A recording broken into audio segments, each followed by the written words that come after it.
มี350ในตู้แล้วก็300 Focus lang sa crispy pork belly mga kanegosyo. Focus in one, mas kumikita pa yan kaysa sa maraming paninda. Kita nyo naman si kuya, nakamotor lang. Nasa motor niya lang, isa lang tinitinda niya mga kanegosyo. At pinipilahan siya ng mga tao. Eto, kung nagsisimula ka pala magnegosyo, tapusin mo tong video na to, sigurado marami kang matututunan. Kung nagninegosyo ka naman na, malamang isa to sa dahilan kung bakit nalulugi ang negosyo mo. Ako nga pala si Jepoy, isang negosyante. Isa rin akong DJ. Kung kailangan nyo ng DJ sa club, sa bar, sa event, message lang kayo dito sa page ko or comment lang kayo. Bilang negosyante, meron na akong 10 taon na karanasan na pagkalugi sa pagninegosyo. Tulad ng sari-sari store, barbecuehan, bilyaran, rental. Excuse. Bakit mas kumikita pa yan si kuya kahit isa lang yung tinitinda niyang produkto mga kanegosyo? Kwento ko lang mga kanegosyo. After ko malugian ng sari-sari store, tsaka ng barbecuehan, hindi ko pa rin alam yung focus in one dito. Sa pangatlo kong negosyo na bilyaran mga kanegosyo, aware na ako sa focus in one. Kailangan natin i-scale up yung negosyo natin sa level 2 business model, applyan ng franchising yan, applyan ng distribution yan, manpower, software mga kanegosyo. At sa community ng mayaman. After ko malugi, naitayo ko kasi yung sari-sari store ko at barbecuehan ko mga kanegosyo.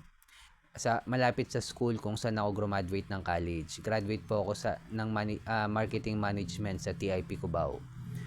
At nung pandemic mga kanegosyo, isa yung sari-sari store ko na nalugi nung pandemic. After ko magnegosyo yung sari-sari store, sunod ko naging negosyo is barbecuehan naman. Nalugi din. At nag-decide ako na bumalik na lang dito sa Cavite.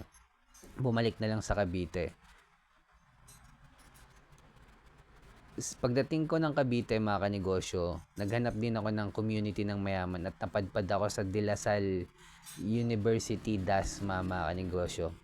DLSU DASMA mga kanegosyo. Dito sa Cavite yan.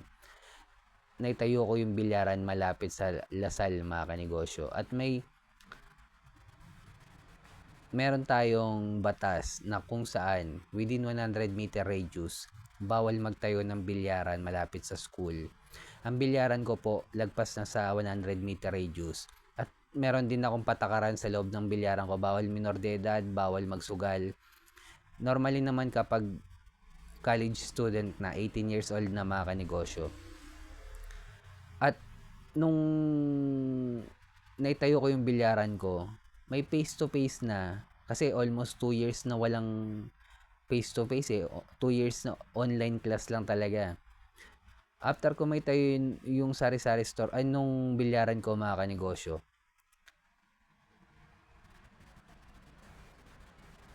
hindi pa rin fully face-to-face. Kasi ang mga klase lang noon, puro laboratory classes, sobrang konti. May binabayaran din akong renta. Okay sana yung negosyong bilyaran kasi automatic pag may naglaro, profit na agad yun . At mahal yung singil ko kasi nasa market ako ng mayaman mga kanegosyo. Kahit mag-mark up ako ng malaki, okay lang sa customer ko. Dahil may pera yung community pinaglilingkuran ko mga kanegosyo. Kaya okay lang kahit mag-mark up ako ng malaki. Kaya kung nagsisimula ka pala magnegosyo, sikapin mo mag-focus in one mga kanegosyo tulad na lang ng ginagawa ni kuya. Kung hindi man araw-araw, MWF, puro pork belly lang yung tinda niya at inaabangan pa siya ng mga tao mga kanegosyo. Kaya, focus in one, hanapin yung community ng mayaman, scale up sa level 2 business model yan. Pang-apat, kailangan na natin gumawa ng original content. At kung umabot ka sa dulo ng video na to, subscribe ka naman sa akin, heart mo na rin to. Comment ka lang, sabihin mo pork belly. Ingat tayong lahat mga kanegosyo. Lalo na ngayon mga kanegosyo, mahigpit ang perang dumadaloy sa ekonomiya natin ngayon mga kanegosyo. Kaya mapapansin nyo, minsan talaga may luging araw.